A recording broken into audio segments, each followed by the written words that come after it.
So here I am in a bulk storage room that I've designed on Minecraft Realm that I play on with my brother. Um, this is a long-term survival world, and this is going to be our bulk storage room where we keep lots of chestfuls of mostly blocks like cobblestone, stone, dirt, all the different types of stone, and lots of things that you just have a lot of that would clutter up a regular storage room. Um, I wanted to show you an example of something that I've totally overcomplicated. Uh, I engineered redstone here, and it's completely unnecessary and doesn't really um, make the overall project any better, more efficient. But because I spent a lot of time coming up with a design on my own, um, and overcomplicated it, I got to work through a lot of problems and spend time problem solving, and it was fun. And I feel much more satisfaction having now almost completed the the actual mechanism of the storage room. Obviously, the decoration and the full design has a little bit left to be done, but the function is almost entirely done.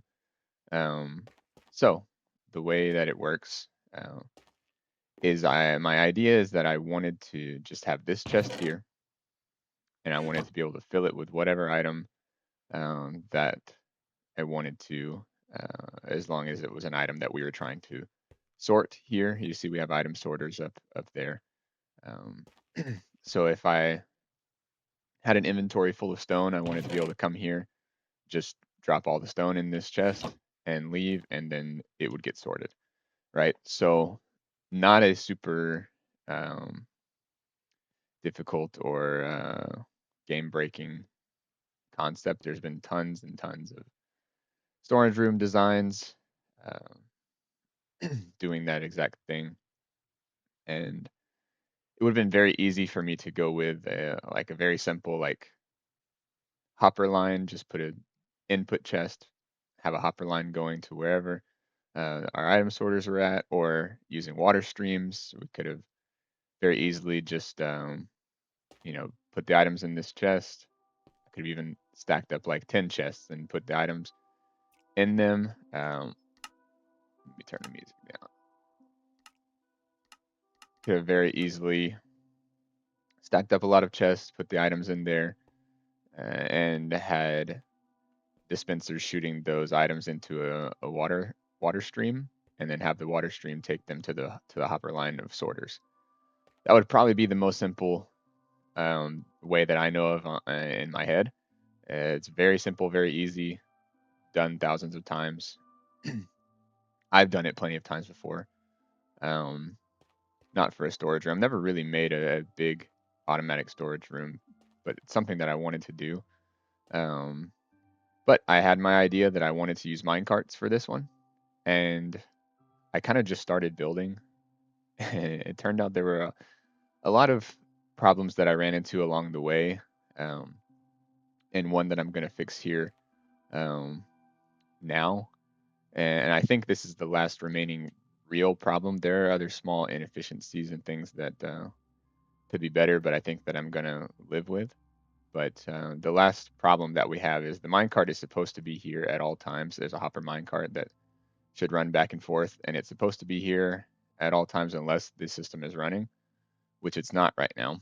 So if we go check it out, the problem is that if you leave the area while the system's running, if you leave the area, unload the chunks, or just leave the game, anything that unloads the chunks, the the minecart drops down a tube right here. It can drop down all these different tubes. I'll explain exactly how the system works in a minute, but it's supposed to land on top of these logs, and there's other hopper mine carts underneath that collect the items.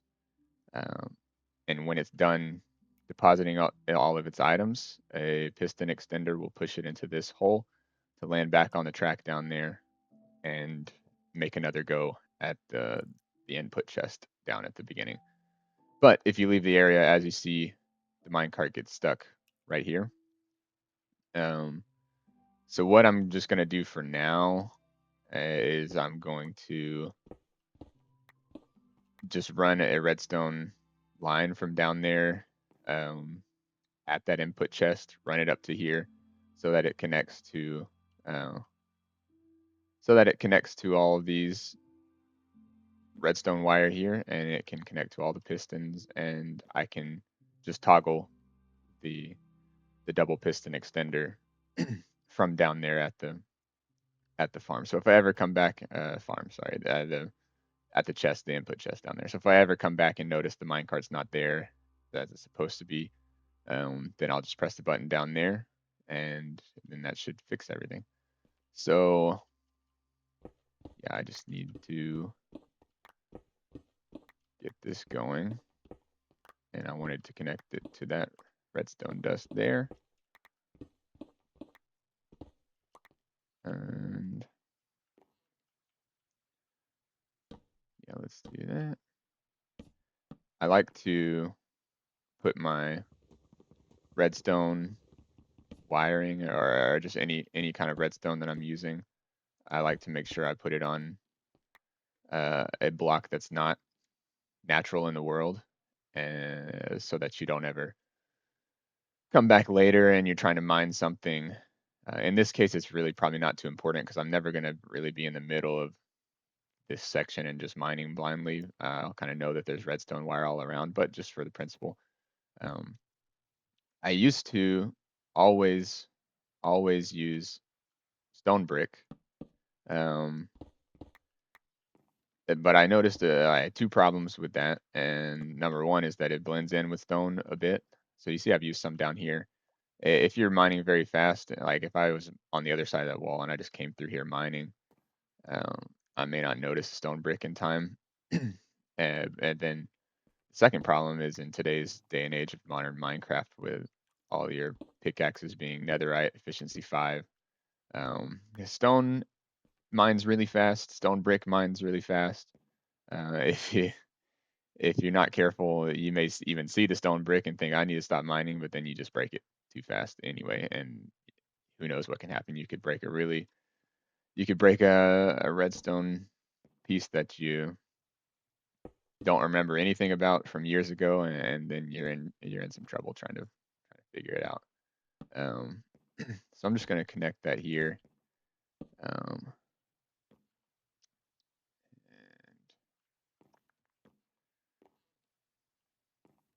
I need to put a repeater going into this somewhere. I'll do it here.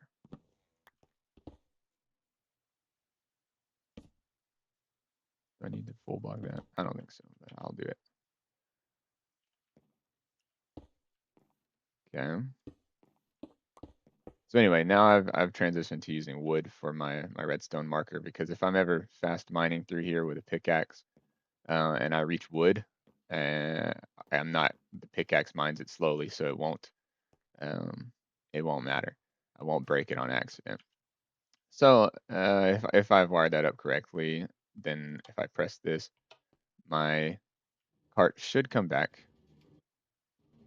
There we go. So you'll see when the cart came back, it triggered some things over here. I'm going to try to explain everything, but without making it the most boring ever. Essentially, the way the farm was designed to work, as I said, the minecart hopper is supposed to be there at all times. So when that's what this comparator is for. When this chest is empty, that comparator is off because there's nothing nothing inside the chest to power it. Okay, so when that comparator is off, then this redstone torch can be on, which goes through this wiring down here, leads to here, powers this piston, and has our hopper clock set to The on state, this is probably not the most efficient wiring, but I tried to do everything with no tutorial, no, you could look at probably a better way to do I think this is it's not an AND gate, but maybe a NOR gate or something like that. But there's probably a lot more efficient ways to do it, but this is just what I came up with in my testing. And anyway, to power this powered rail and make the minecart move, um, both of these torches need to turn off at the same time, which will turn this one back on and let the signal go through. So right now, because there's items in the chest and this torch is on, that's all you need to know. This torch is on, so it locks the whole thing. The hopper can't move, or the minecart can't move until I put items in the chest. Okay, so if I put items in the chest, what's going to happen next? Because that's the first problem I ran into with the whole the whole idea was that if I put items in the chest, then this comparator would turn on, this torch turns off, and then it unlocks the system. But the problem is, as soon as the as soon as the system turned on and the minecart sucked up like 2 items, um, it would take off because it would just be a quick pulse. So I needed a way um, to put items in here and have the system be ready to go, but not until the hopper minecart filled up. So I needed to run it to a minecart to a hopper timer. So that's what this is over here. If you're not familiar with these, this is the Etho hopper clock. I use these all the time, but essentially what you do is it creates a timer. So once the signal comes over here, it turns this on. It it spends however long it takes 38 stone to go from this hopper to that hopper before it will send the signal out to the other side, essentially, in short. Um, so that 38 stone switching back and forth is about how long it takes for the hopper minecart to fill up all its inventory slots full from a chest. And that was my whole reasoning for wanting to use hopper minecarts here, was because they suck items really fast out of a chest. So I was like, I have to be able to make something really fast with this. Spoiler alert, it's not really fast. I think it's actually slower or the same speed as just using just dropping all the items off and using a water stream. But this was more fun. So that's the whole point. It's more fun. And it brought me more satisfaction to do it this way. So when the hopper minecart gets full, then the rail gets powered. It's able to take off up here, goes up the rail, and up up here to the left there is a machine here that it's a bit hard to describe for me. I'm sure it has a name, but I also quote unquote, came up with this on my own, just with my previous knowledge of redstone. But this dropper holds some tools, and the important thing is that tools, they don't stack. So each time the minecart passes here, it activates that dropper, and this is just another dropper here. So when the minecart passes, a tool gets placed into the next dropper. So we see what that does. The comparator turns on and reads out a signal.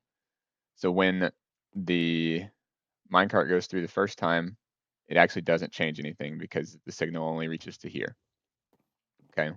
The next time a tool goes through, the signal now reaches this far, so it activates the redstone at this repeater, which travels all the way through the storage system and very efficiently wired up to this minecart junction or this rail junction. So before that, this rail was pointing straight forward, and the minecart the first time through would travel straight forward all the way to the end and go into this tube. Okay, that tube leads down, as I showed before. That's where the minecart was stuck before. So the second time it goes through, the rails change, so it goes to a different tube, and it repeats that 5 times. The reasoning, because it seems pointless, and the reasoning that I've done that is because I realized, okay, the minecart from the input chest can take the items out really fast, but if we just have a hopper that removes the items from the minecart at the end of the system, then we're still limited to how fast one hopper can take items out of a minecart. So it's not very fast. So I was like, what I need to do is drop that minecart on top of another minecart, which is down here. So underneath these wood blocks, right underneath sits more hopper minecarts. So if a hopper minecart lands on here and there's no rail, then the hopper minecart sits low enough that a second hopper minecart from underneath that's sitting on a rail can take the items from here all the way to there. So those, let's see if I can get down here without falling. Yep, there we go. So those minecarts can take the items from above, and then they sit on top of hoppers. So no matter which way I went about it, I was limited eventually to how fast can hoppers take items out of a minecart or out of a chest. So I knew I was going to be limited by that. So then my next solution became, well, I need more than one hopper, and I need a way for the minecart to go to different ones each time, so that the first time through, it's going to end up at that minecart all the way over there. That minecart's going to get full of 5 stacks. By the time we come back, that minecart is still going to have probably 3 stacks of items in it or more. So I was like, if I just drop it on top of there again, we're gonna get to the point where I'm barely draining any items from that minecart, and the moving minecart would send back and still be almost full and barely collect any items from the chest, and it was going to be very inefficient. So I made that machine up there to send the items to a different minecart each time.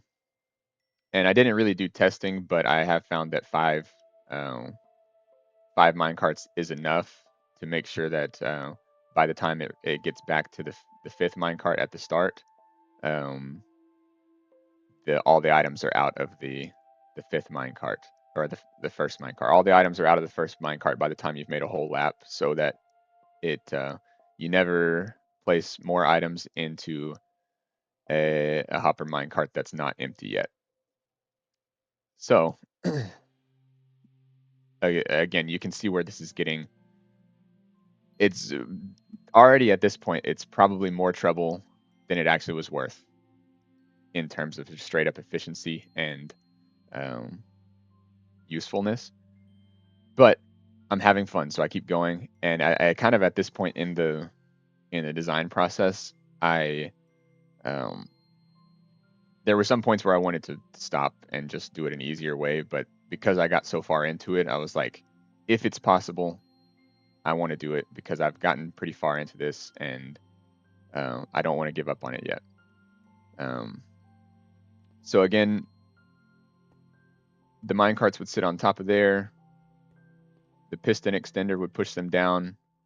So each hole like this is where the minecart would come down, and it lands on the rail when it gets pushed. And because the rail is slanted with gravity, the cart moves immediately, comes back this way, and drops again. And again, because of gravity, it slants this way, and now it ends back at the start. So this detector was to, I believe it was to fix a problem of the hopper clock getting stuck. So all this does is just sends a pulse to this piston over here, which it actually was this redstone wire that was getting stuck on for some reason. I don't know if it was a bug or if it just some random quirk with redstone that I don't completely understand, but all I needed to do was lift this block up and put it back down, and it would reset the system to make it work. So that's just the kind of thing that you don't find out that information unless you go through the process of building something less efficient than what you could find in a YouTube tutorial, and then problem solving. Like I would have never known this if I didn't go through the the process of problem solving this machine. Anyway, the another feature of it is I didn't want the hopper to run or the minecart to run if there were no items in the system.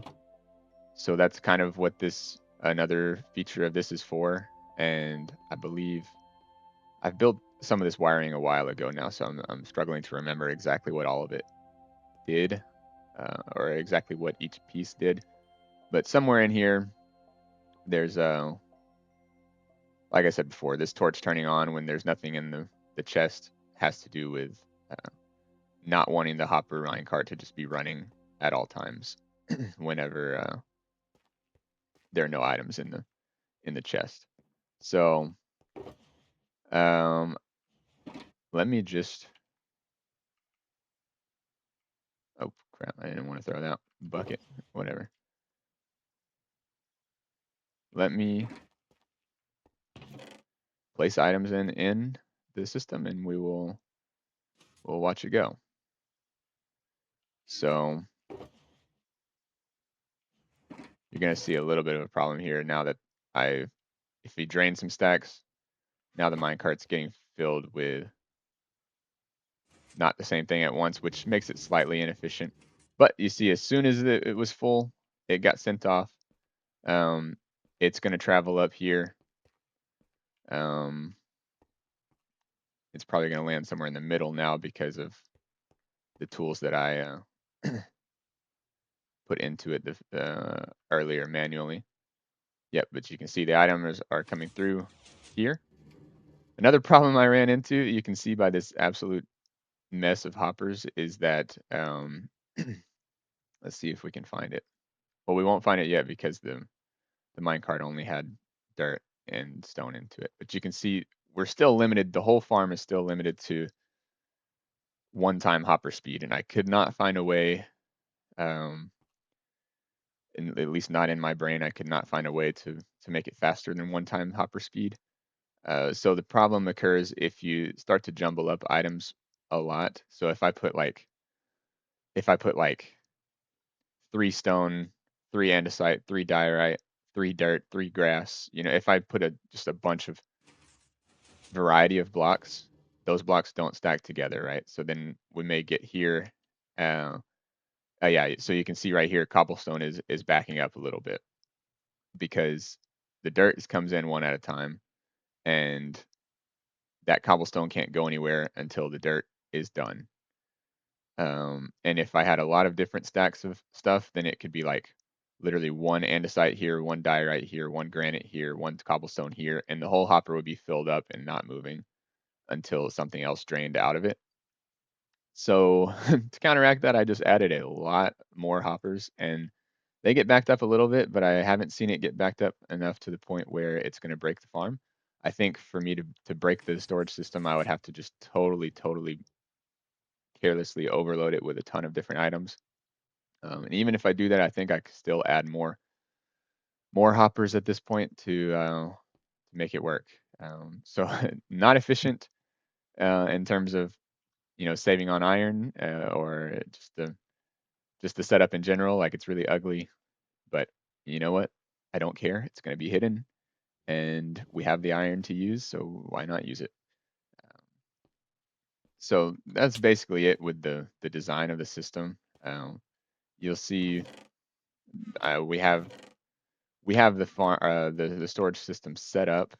It's just not it's not completed yet. Obviously, there's going to be a wall of hoppers behind here going all the way down to the end, and then a wall of chests. So eventually, that you saw that one up there was stone. So when we load it up enough, you're going to have a whole wall of chests. That's going to be stone right here, cobblestone here, andesite here, diorite. so on and so forth to be filled up with everything. So hopefully now that the function is, I would call it pretty much done. I may make some other tweaks, but now that the function is pretty much done, I'm just going to work on building it, decorating it, and then it will be completed. But I wanted to, the main point of the video that I wanted to make was showing you that I had a ton more fun and I've got a ton more satisfaction from building this inefficiently and uh, on my own, or mostly on my own. Like I said, I had previous knowledge of redstone, so it's not like I came up with this item sorter on my own. I didn't come up with the hopper clocks on my own. But I pieced all of this together without looking at any tutorials of how to make a storage system with minecarts, anything like that. Now, I won't lie, I did use creative mode, so I'll show you that. I'll show you that here. I usually don't do this, but I mapped this out in a creative mode world because I was just having a lot of trouble. So this is what the whole system looks like from an aerial view. And you can see it's running continuously here. So every time the minecart goes through, and it's on a much shorter timer here because I didn't actually need to use it for a storage system. I just was testing. Every time the minecart goes through, gets pushed down, comes up, activates the comparator system, which this comparator system resets itself after it's been hit 5 times. It will send a pulse to here, which does a like spam pulse and drains all the items back out to the first dropper, and then it resets from 0. So it's automatic resetting itself. You can run it on a loop forever as long as you don't unload the chunks. So as I said before, I don't typically build things in creative first, but in this particular instance, especially because I knew that I was going to be working in a confined cave area in the survival world, I just wanted to map it out and have an idea of what I was doing, just so that I didn't waste like way more hours of time. And I wanted to know if it was even possible to make it work how I wanted to make it work. So that's what it is here. Again, not efficient, not compact, not as good as a lot of other designs could be. But I wanted to talk about some of so it's done here. Is the minecart back? It's not. So since I left, it's probably going to be stuck. We'll see if it comes back. But that's why I added this button for. So if it gets stuck, I can just push that and it'll come back. But I wanted to talk about some of the ways you can apply this to your own Minecraft worlds, also real life situations. But firstly, in Minecraft, I feel like there's a lot of people that play Minecraft, and myself included, or used to be. I've gotten a lot better at this, but a problem that you may run into in your long-term survival worlds is longevity of the world. So a lot of people get to the point of the game where you've got netherite tools and armor, you've got elytra, you built a lot of automatic farms, and you have a lot of resources.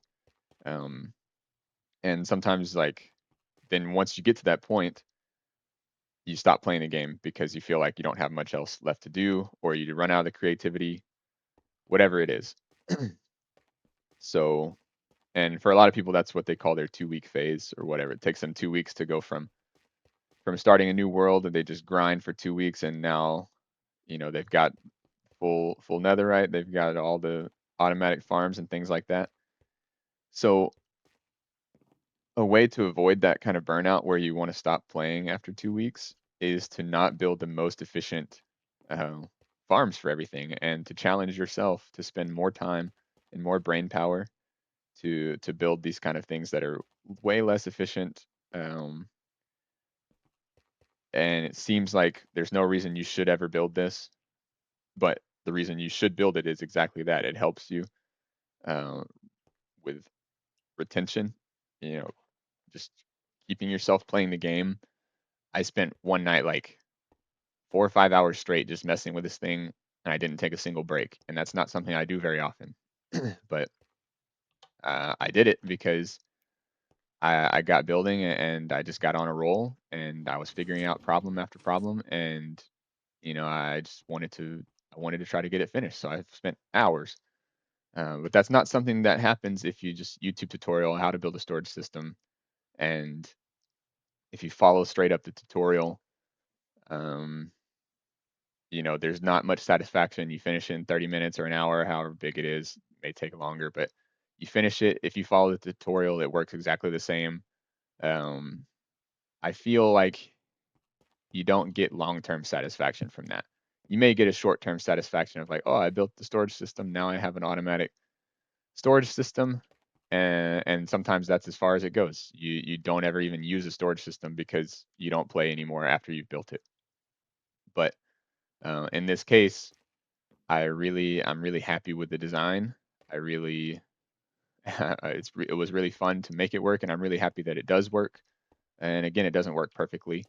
If I leave the area, this is going to unload. Now I could fix it with building a chunk loader, um, but this is not really something that I'm that interested to do. I think that for the time being, I will just make sure that I stay in the area whenever I um, deposit items. Now, and this whole underground cave, it goes a lot that way. It's our base, so we spend a lot of time here. So I could deposit items and then just do something else in the base, and it's not a problem. But um, like I said, that can go with any kind of farm in Minecraft that you're building. Think of as simple as like cow farm, melon farm, pumpkin farm.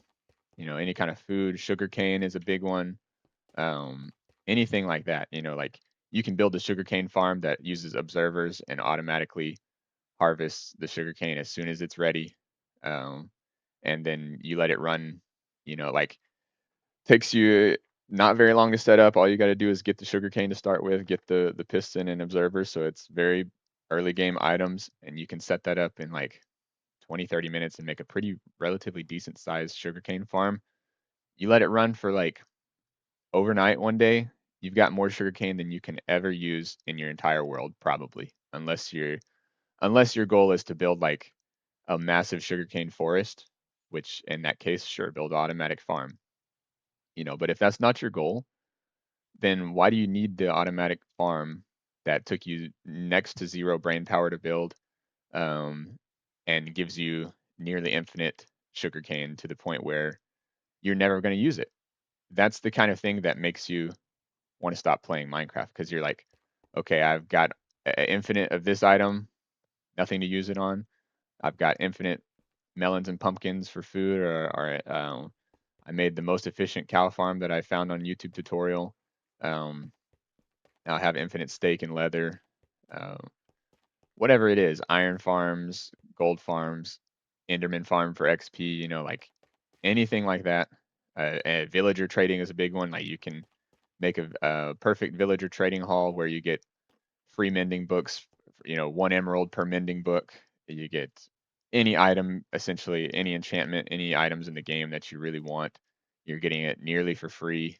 Um, and just stuff like that. To me, that lowers the value of arbitrarily lowers the value because the value of Minecraft is based on what you place on it, right? So to me, it lowers the value. And I think that a lot of people, I think it does that for a lot of people as well, but you just don't really realize it until you stop playing the game. So, the next time you go and start a new Minecraft world, maybe you don't try to rush through it through an automatic farm. You don't try to rush to netherite as quickly as possible, or um, if you are going to make automatic farms, try to come up with some kind of cool design. I once designed a cow farm that I tried to gather cows into a confined space after I bred them, and I dropped an anvil on their head, and it squished them and killed them.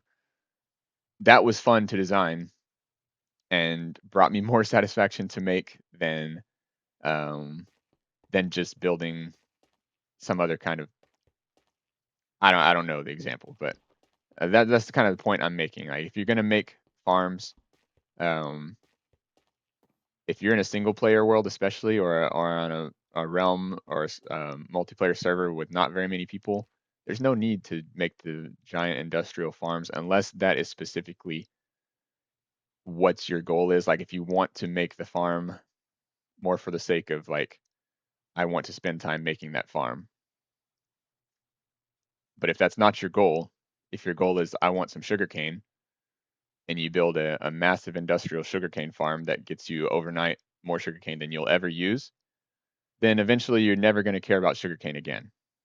Whereas, like on this world, we've been playing for years, and the only sugarcane farm we have is just a manual one that you run through and you punch some sugarcane. So anytime we need it, we go grab some. And I think that keeps it a bit more fresh, keeps it a bit more fun.